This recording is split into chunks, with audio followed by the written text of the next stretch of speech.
What's happening, guys? So I've been scouring the internet trying to find performance data on trucks that are equipped with the Hurricane standard output 6-cylinder. You know, the new twin turbo mill that's taken the place of the Hemi.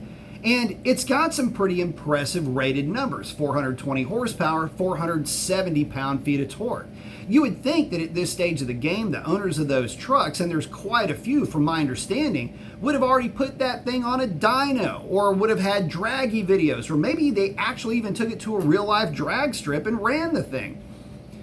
But you know what? I'm not finding any of that information out there. And I really was doing a pretty deep dive, and maybe I just wasn't looking in the right places. Or maybe some of the guys that own it are a little bit disappointed in the truck that they have. I can tell you that my experience with that truck didn't go so well.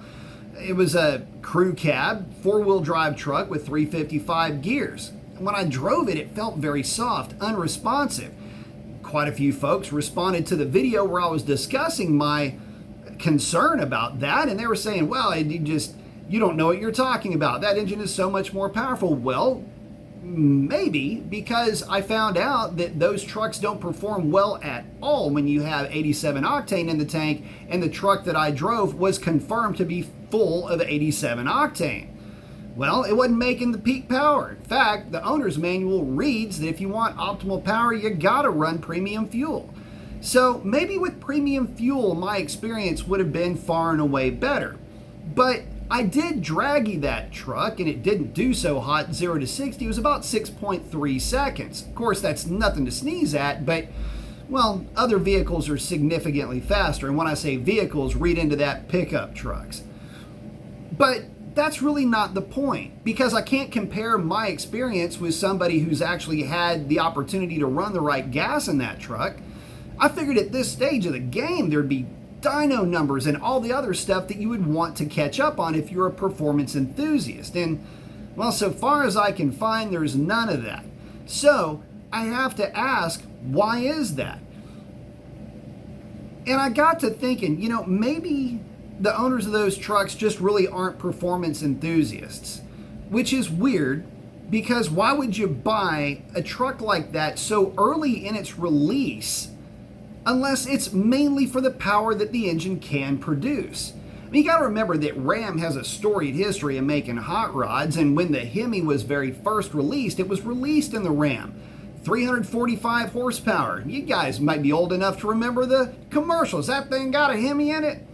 It was significant because it was a 5.7 liter engine making about 350 horsepower, just shy of it, which at the time was the same size engine that was in the Corvettes, and it was making the same power. So basically you had Corvette horsepower in your pickup truck. Fast forward through all the iterations since then, but the reality is that you bought your Hurricane 6 not because you wanted to be an innovator or something like that. You bought it for the power numbers, and you wouldn't be blamed if you did. It's got 20 more rated horsepower than the Hemi and 70 pound-feet of torque more. That's a lot. So if it's got the power advantage, where's any of the evidence of this?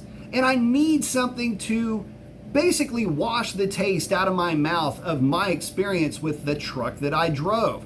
And if you've got one of those trucks, why haven't you done any of this yet? There's always some sanctimonious reason too. Well, a truck's not a race car. Guys, people have been racing trucks for a long time. People have been hot rodding trucks for a long time.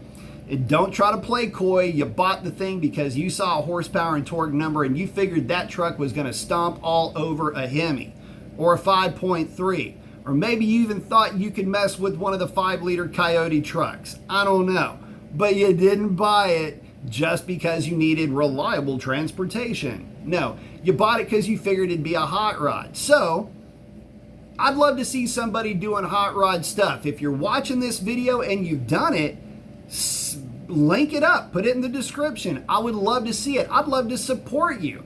I didn't buy the truck because my experience, well, it wasn't all that great. Plus, I'd already bought my Coyote F-150 and I've been playing with that and having a ball with it.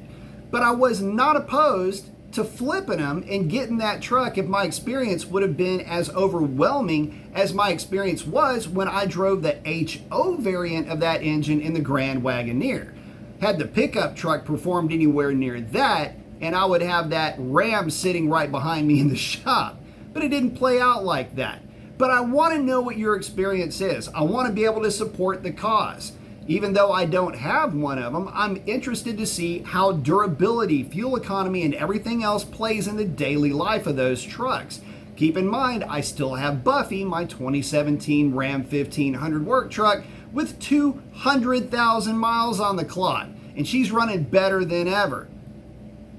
Like to see your truck do the same. Same kind of longevity would be pretty nice, and it would be storied if you believe what some of the wives' tales are about turbocharged gas engines anyway. But I digress. Post up your comments and post up your content. Let me see and know what you're up to with that truck, and we'll catch you on the next one.